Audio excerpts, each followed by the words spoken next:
Hello, it's Tuesday, March 18th. I'm Miranda McGill, and this is In Place News Light for vlogs, blogs, and playas. Playa? Hey, how does that sound? You should hear me speak Spanish. Throw me up on your blog or vlog.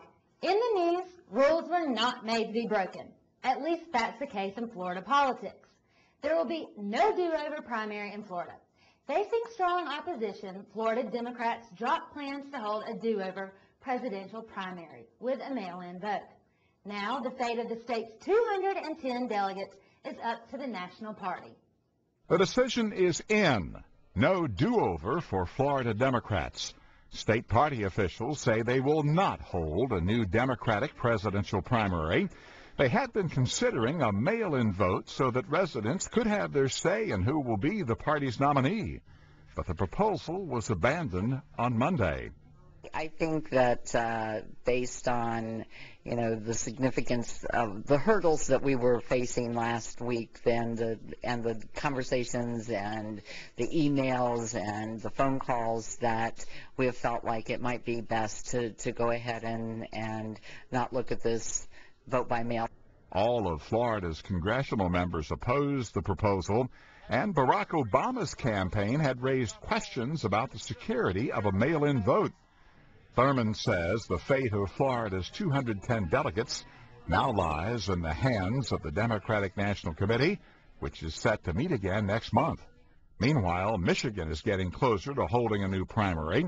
State officials are reviewing a proposal to have a privately funded do-over vote there on June 3rd. With Michigan having to move forward or potentially moving forward, this does give us an opportunity for some leverage, and let's start putting some pressure on the DNC and the candidates to come up with a solution that will benefit Florida and Florida's votes. Both Michigan and Florida were stripped of their delegates to the National Convention for holding their contests too early. All the Democratic candidates agreed not to campaign in those states, and Obama didn't even appear on the ballot in Michigan. Hillary Clinton, though, won both primaries. Ross Simpson, The Associated Press. Now, I'm not going to compare spending tens of thousands of dollars on high-priced call girls and maybe a little money laundering to having your honest, everyday extramarital affair. But on his very first day as governor of New York, David Patterson and his wife did admit to each having a little something on the side.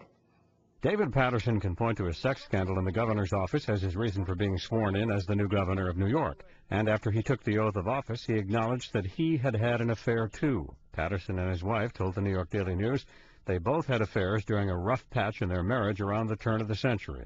Patterson says the couple went to counseling and worked things out. As he was sworn in, he was hailed as a man of integrity, something also said about his predecessor, Eliot Spitzer.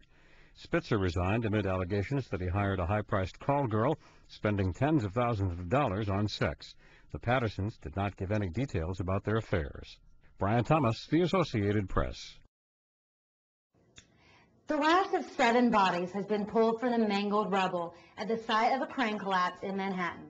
6 construction workers and 1 tourist were killed.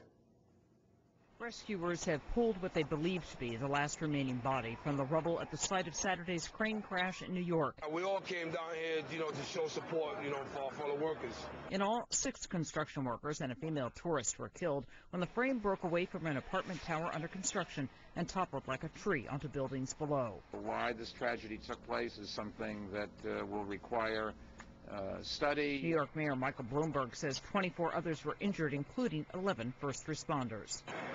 It's life, and we got to keep going, but just do it in a safer manner. A preliminary city investigation found that the crane fell after a steel collar used to tie it to the side of the building fell as workers attempted to install it. You never know what's going to happen when you come in. You never know. It's a freak accident. Anything can happen. Investigators are not sure whether human or mechanical error led to the construction site accident. I mean, this job is going to be on hold until they find out exactly what happened, New York officials have answered dozens of complaints in the past 27 months relating to this construction site where a 43-story high-rise was planned. Diane Kepley, The Associated Press. President Bush spoke out about the devastated U.S. economy, saying that his administration is, quote, on top of it. He's on top of it. Hey, the leader of the free world is on top of it. Relax. Problem solved. President Bush is on top of it.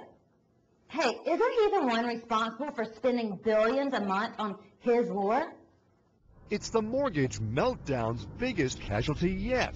Investment bank Bear Stearns to be taken over by rival J.P. Morgan Chase. The price for Wall Street's fifth biggest bank, a mere $2 a share, in a deal backed by the Fed and the Bush administration. You know, it's a distress sale. They got us for nothing at all. I think the financial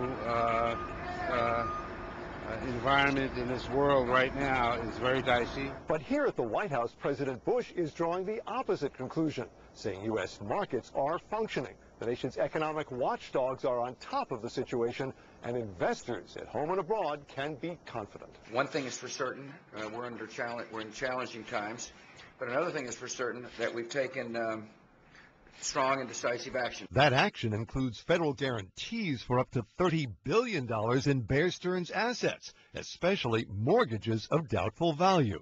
But wait, aren't those guarantees the kind of bailout the president rejects? Investors in Bear Stearns are taking large and significant losses in this transaction, and that's not what happens in a bailout. There is the importance of orderly markets, stability in our financial system, and this was an easy decision. Meantime, the Fed has also dropped a key interest rate amid signs Chairman Ben Bernanke could order more cuts at this week's meeting.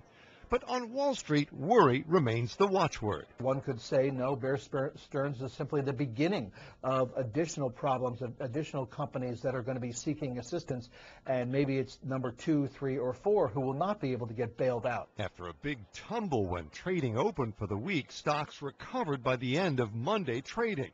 However, many investors are wondering when the next shoe will drop. Mark Smith, The Associated Press, The White House. Now, this next story would usually be reserved for rock stars, porn stars, and celebrities. But now it's become just our everyday kinky political news. Dina McGreevy has denied allegations that she and her husband had engaged in a threesome with an aide. Dina is the ex-wife of former New Jersey Governor Jim McGreevy.